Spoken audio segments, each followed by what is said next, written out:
Hey everyone, this is Dr. Drizzle and welcome to the National Parks Expedition Challenge.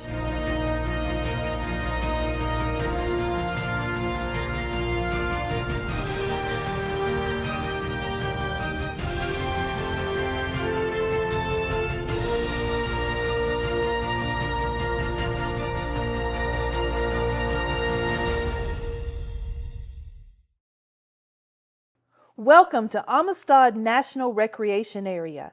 Located in southwest Texas, where the Rio Grande meets the Devils and Pecos River, Amistad National Recreation Area is a breathtaking destination known for its crystal clear waters, rugged canyons, and ancient rock art. Now, let's welcome our fabulous rock star ranger, Jack.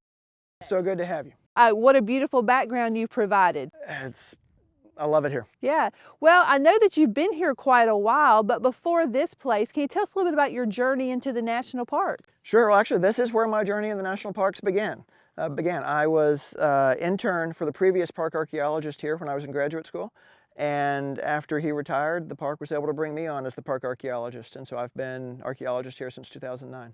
So you got your degree in archaeology? Undergrad and master's. And you actually brought me to a place today where we're standing on a very old rock. Can you tell us a little about that? Sure. So this is a 100 million year old Cretaceous limestone from back when this was an ancient seafloor.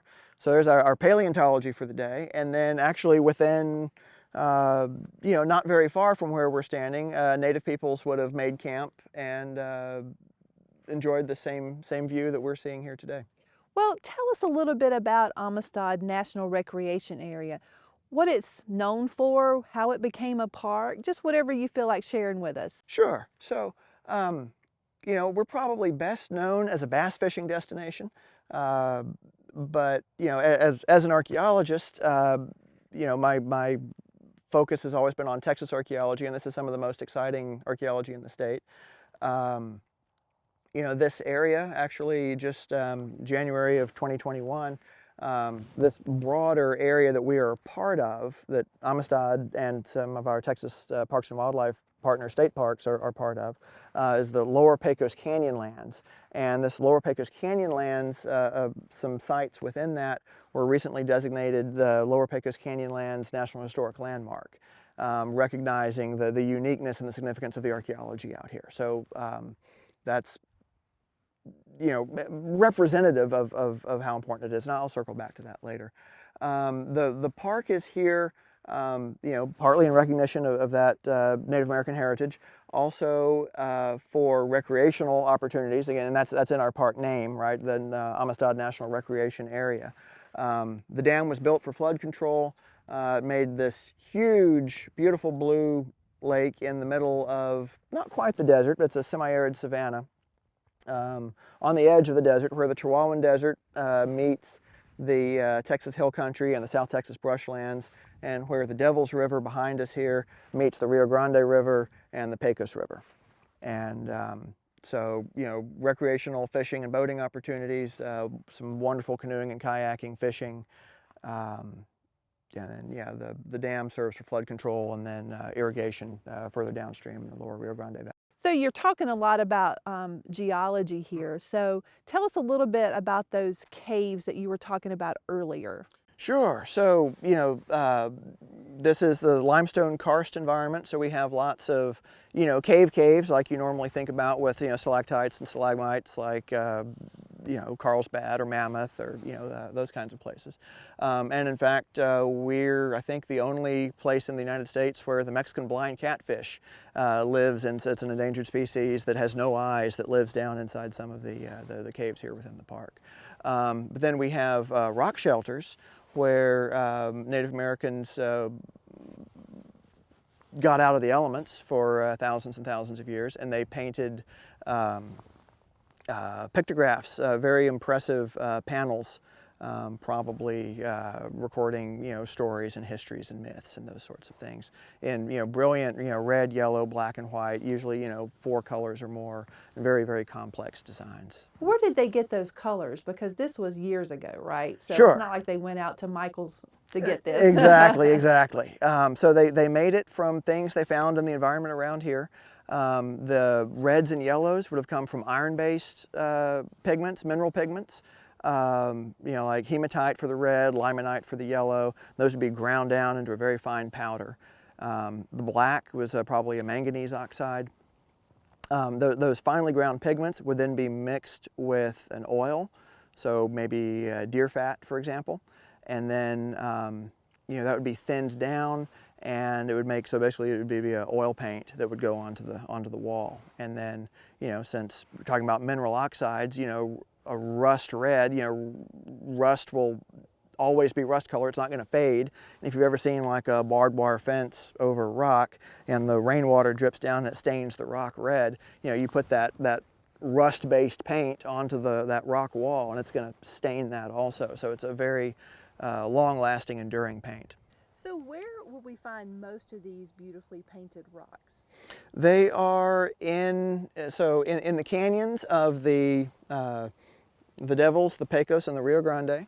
The most significant site here within Amistad National Recreation Area is called Panther Cave, and it's right where a canyon called Seminole Canyon meets the Rio Grande, but you can only get to it by boat. But our partner Seminole Canyon State Park and Historic Site has tours to other rock art sites on their property that are a little bit more accessible. And didn't you tell me that this is like one of 3 of the most protected or beautiful painted places? Yes, of the most complex rock art styles in North America.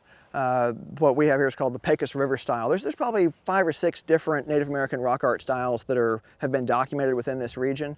Of those 5 or 6 styles, the oldest is also the most numerous and is also the most complex, and that's this Pecos River style.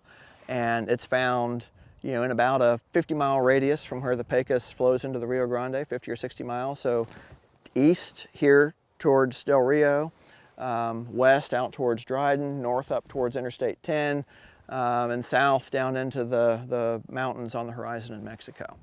You mentioned that this was a reservoir. It is. So can you tell us why you had to build a reservoir here? Sure. So this part of Southwest Texas is still close enough to the Gulf Coast that hurricane and tropical storm remnants will come up and stall out around here and drop immense amounts of rainfall in what's otherwise kind of a semi-arid, edge of the desert kind of environment. And so we've had several bad storms that have caused catastrophic flooding. And so the Amistad Dam was completed in 1968-69 for flood control to protect communities downstream, and then also as a reservoir to store water for agriculture and municipal use down in the lower Rio Grande Valley. Earlier this week, I heard that you guys were out on a boat doing water testing here. So it seems like there's a lot of research that happens at this park. Can you tell us a little bit about some of the research that's happening here? You bet. So, all kinds of fun things going on. We've been doing a cave and karst inventory. I mentioned caves and the Mexican blind catfish earlier. We've been going out trying to inventory all the caves in the park and assess the habitat and the biological communities there. We sample the springs, looking at the water quality and how much they're flowing and tracking that year on year. And then a lot of monitoring for invasive species, trying to preserve the habitat here as best we can. So we know that when we visit national parks, we do have some challenges, and you just brought up one of those, these invasive species. So let's talk a little bit about those unspeakable things, those zebra mussels, and Yes. what's happening in this area with those. Sure. So they're not here yet. That's the good thing. But they were introduced to the United States and the Great Lakes area in the mid-1980s, and got into Texas maybe about 10 years ago. And now a lot of the lakes in central Texas and central and north Texas have invasive mussels in them. And I mentioned this lake is probably best known as a bass fishing destination. We're on a lot of tournaments. People come from all over to fish here, and so we're trying to help make sure that as people come to fish our lake, they're not bringing with them these mussels or their microscopic larvae, so that then they would establish a population here. And so far we've been able to keep them out, and we want to keep it that way. So we know that invasive species are usually non-native, and they come in and take over the resources that your native species have here. So that's probably one of the big reasons you want to keep those out of here. Now, you guys have a policy here, or a mantra. Clean, drain, and dry. Clean, drain, and dry. How's that going so far? Do you have people that are checking boats? We do.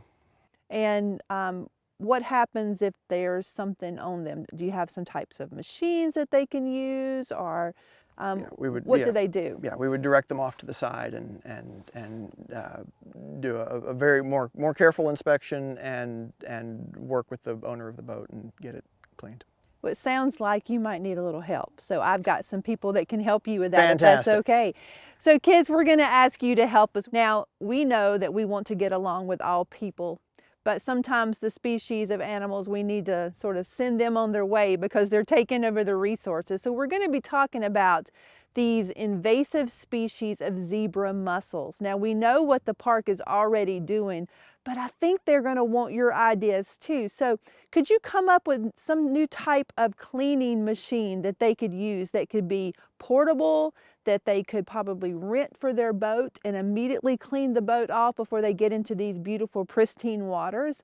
Could you create some type of public service announcement just to remind people that you want them to Clean, drain, and dry. Yes, and make that into a really fun jingle that will help people remember that. We know that you guys are the ones that are going to inherit all of these lands when we get too old to take care of them. So we know that you're interested in doing that now. Now, invasive species of zebra mussels are not just here.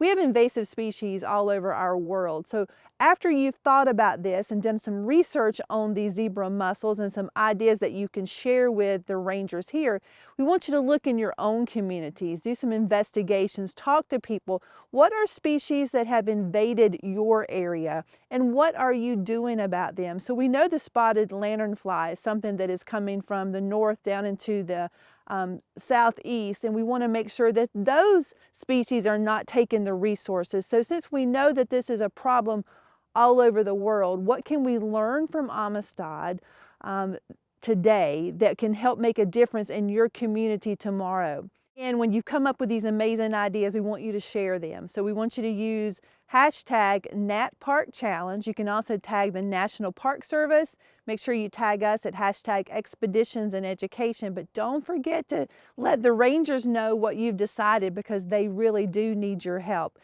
I think this could be interesting because we don't want the zebra mussels to get here. And until we change some human behavior, That's exactly right. It's going to happen, right? So maybe our kids can be that voice for you, even if they live up in Maine or up in Seattle, Washington, or down in Florida, which have some of the same issues. The whole country has these same issues. So this is something that's relevant for everyone. Yeah, and this could give you a little break. Maybe the new prototype they build will let you have an extra 5 minutes off a day. Probably I'll go not. fishing. You can go fishing. That would be wonderful. Well, our kids love national parks, and some of them didn't even know they loved them. So they started sort of watching this series, and they're scrapbooking and they're finding all these amazing ideas. And one of the questions they always have for us is, how can I wear that flat hat one day? So I'm going to ask you, if you don't mind, to look in the camera and give our kids some pointers, if you will, on how they can have your job one day. Sure. Well, a lot of hard work, and just stay at it and keep a good attitude. Try to, learn as much as you can. Don't stop learning. Don't stop trying. If you're curious about something, learn it, share it. When I was in college, I was a summer camp counselor.